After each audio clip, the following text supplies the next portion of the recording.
everyone, welcome to A Godly Home.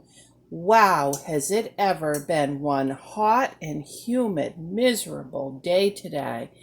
It is finally midnight and it is just getting cool enough that I could think about running the oven.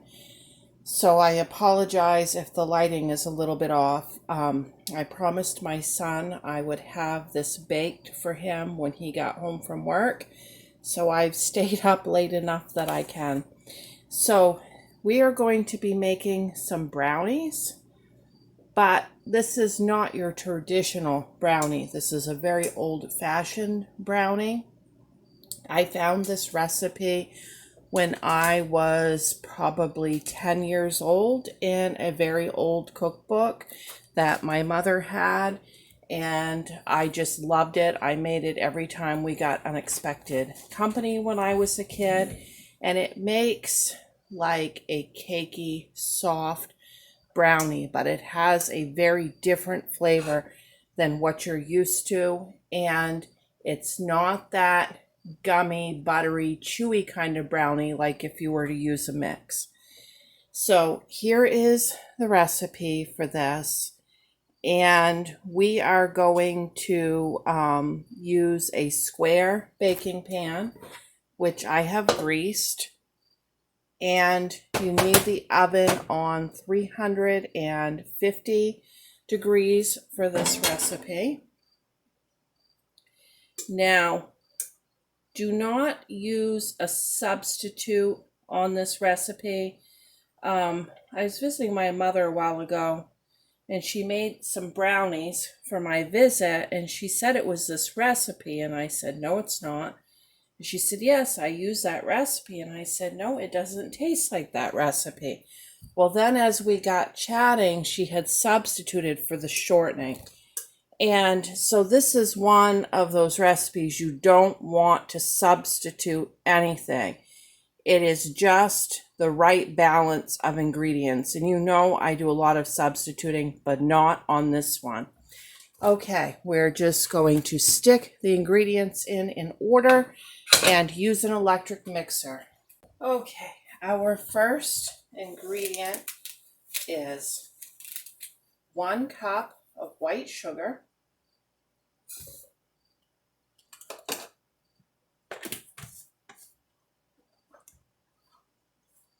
then we're going to add 2 eggs. Make sure they're large eggs for this recipe.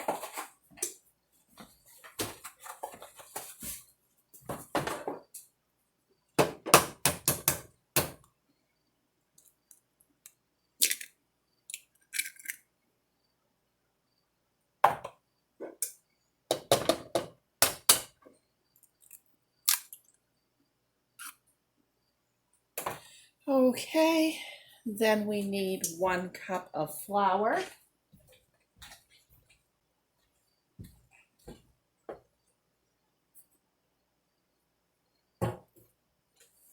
Six teaspoons of baking cocoa. I really prefer the Hershey's for this, but you can use whatever you have, and it will turn out just fine.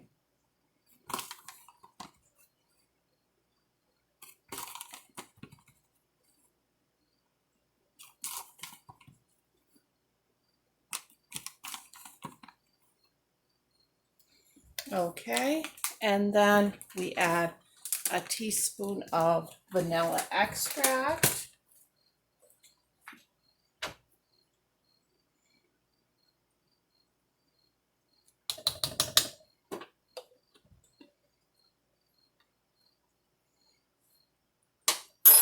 Then we add 4 tablespoons of hot water.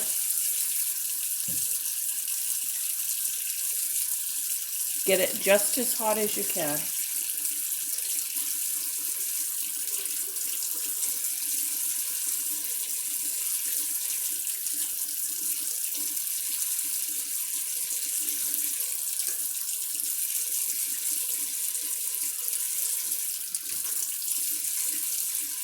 Okay, and then our last ingredient is 1/2 a cup of shortening.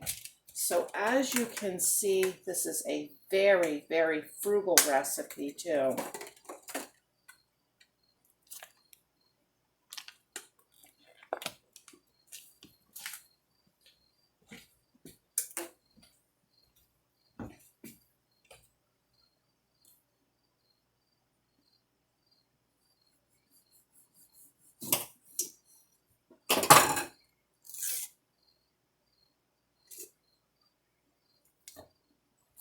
Okay, we're gonna whip that really well with an electric mixer.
Sloopy is waiting to lick these beaters. Go on, do Sloopy. Go on, give him a lick. Okay, now we'll put it into our greased pan. Now, with this recipe, you want to make sure your oven is completely preheated. And then you want to get it in there on a timer for exactly 20 minutes. And it's one of those recipes that you might not think it's quite done in 20 minutes, but it's done.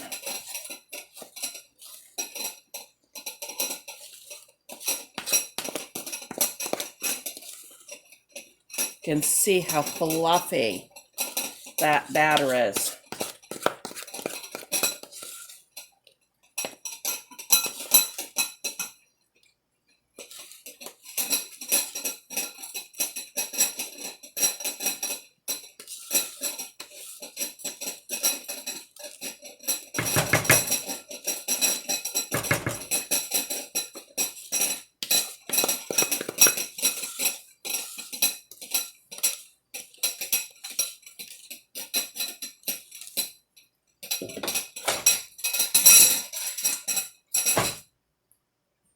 You don't get any easier than this.